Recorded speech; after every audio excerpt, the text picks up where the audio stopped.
बिस्मिल्लाहिर्रहमानिर्रहीम, अस्सलाम वालेकुम। मैं हूं ज़रमीना और आप देख रहे हैं ज़रमीनास किचन यूट्यूब चैनल। और आज आपके साथ शेयर करूंगी ये मज़ेदार से चावल बनाने की रेसिपी। बनाने में इतने को आसान और बनते ये बहुत ही ज़्यादा मज़ेदार है। तो आपने बिना स्किप किए रेसिपी को देखना है और चैनल पर नए हैं तो रेसिपी शुरू करने से पहले आपने चैनल को सब्सक्राइब लाजमी कर देना है ताकि आपको आने वाली भी मज़ीद रेसिपीज़ मिल सकें। तो चलें जी, बिस्मिल्लाहिर्रहमानिर्रहीम रेसिपी बनाना हम शुरू करते हैं। सबसे पहले आपने एक बाउल में ऐड कर देना है बोनलेस चिकन। तो यहाँ पर 2 कप चिकन मैंने इसमें ऐड कर दिया बगैर हड्डी के। और अब सबसे पहले आपने चिकन को मैरिनेट करना है। उसके लिए आपने यहाँ पर काली मिर्च का पाउडर ऐड कर देना है 1/2 टी स्पून के करीब। और अब हम इसमें कुटी मिर्च ऐड कर देंगे 1/2 टी स्पून। और अब हम इसमें नमक ऐड करेंगे, अपने टेस्ट के हिसाब से ऐड करेंगे। मैंने यहाँ पे 1 टी स्पून के करीब नमक ऐड किया है। और अब हम इसमें गार्लिक पाउडर ऐड कर देंगे 1/2 टी स्पून। आप चाहें तो अदरक लहसुन का पेस्ट ऐड कर सकते हो। और 1/2 टी स्पून के करीब हम इसमें ऑरिगेनो ऐड कर देंगे। और 1/2 टी स्पून के करीब हम इसमें लाल मिर्ची का पाउडर ऐड कर देंगे। और अब हम इसमें 1 टेबल स्पून के करीब ऐड कर देंगे सोया सॉस। और 1 टेबल स्पून के करीब हम इसमें ऐड कर देंगे सिरका। और अब हम इन तमाम चीज़ों को अच्छे से मिक्स करेंगे। और मिक्स करके हमने इसे मैरिनेट करके रख देना है तकरीबन 20 से 25 मिनट के लिए। 20 से 25 मिनट के बाद हम इसे पकाना शुरू करेंगे ताकि चिकन को मसाले अच्छे से लग जाएं। तो चले जी, अब हमें एक कढ़ाई लेंगे और इसमें आधा कप आपने ऑयल ऐड करना है। और अब हम इसमें ऐड कर देंगे एक छोटे साइज़ का बारीक कटा हुआ प्याज।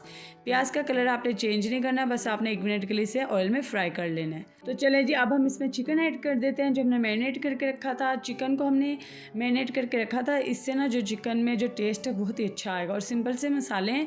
और इसी दरमियान अगर आप मेरे चैनल पर नए हैं, अगर आपने अभी तक चैनल को सब्सक्राइब नहीं किया तो चैनल को सब्सक्राइब कर दीजिए, बेल आइकन को प्रेस कर दें। इससे आपको आने वाली हर नई रेसिपी का नोटिफिकेशन वक्त पर मिल सकेगा।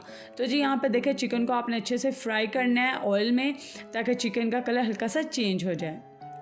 तो जी ये देखें, यहाँ पे चिकन को हमने अच्छे से फ्राई कर लिया। अब आपने इसे कवर करके तकरीबन 8 से 9 मिनट के लिए पका लेना है ताकि चिकन अच्छे से गल जाए।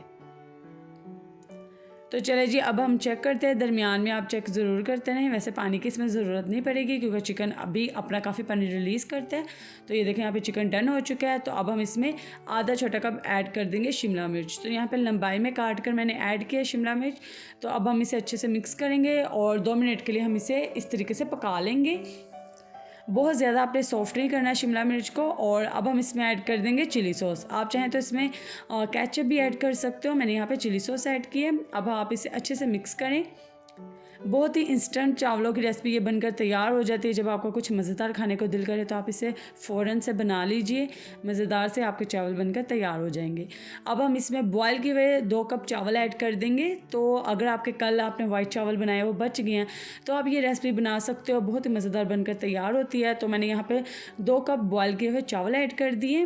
तकरीबन ये एक बड़ी प्लेट है और मेजरमेंट में देखा जाए तो ये सिर्फ 2 कप चावल है। अब आपने इसे अच्छे से मिक्स कर लेना है। तो ये हमारे मज़ेदार से फहीता राइस बनकर तैयार हो चुके हैं। बहुत ही मज़ेदार ये बनकर तैयार होते हैं। आपने इस रेसिपी को ट्राई ज़रूर करना है, इंशाल्लाह आपको बहुत ज़्यादा पसंद आएगी। एकदम सिंपल और यमी रेसिपी है। तो चलिए मैं आपको सर्व करके भी दिखा देती हूँ। तो आपने इस वीडियो को लाइक करना है और अपने फ्रेंड्स एंड फैमिली मेम्बर्स के साथ शेयर करना है ताकि वो भी मज़ेदार सी रेसिपी बनाकर खाएँ। और इसी तरह की मज़ेदार रेसिपीज़ के लिए आप मेरे चैनल पर आते रहें। तो जी सब्सक्राइब करना भी मत भूलिएगा ताकि आपको आने वाली भी मज़ीद रेसिपीज़ मिल सकें। और इस रेसिपी को अपने फ्रेंड्स एंड फैमिली मेम्बर्स के साथ शेयर भी कर दें ताकि वो भी मज़ेदार से चावल की रेसिपी बनाकर खाएं। और कमेंट करके बताएं आपको आज की रेसिपी कैसी लगी। और अगर आप चाहते हैं मैं आपके साथ कोई भी रेसिपी शेयर करूँ तो मुझे कमेंट करके बताएँ, मैं आपके साथ वो रेसिपी लाजमी तौर पर शेयर करूँगी। दुआ में याद रखिएगा। अल्लाह हाफिज़।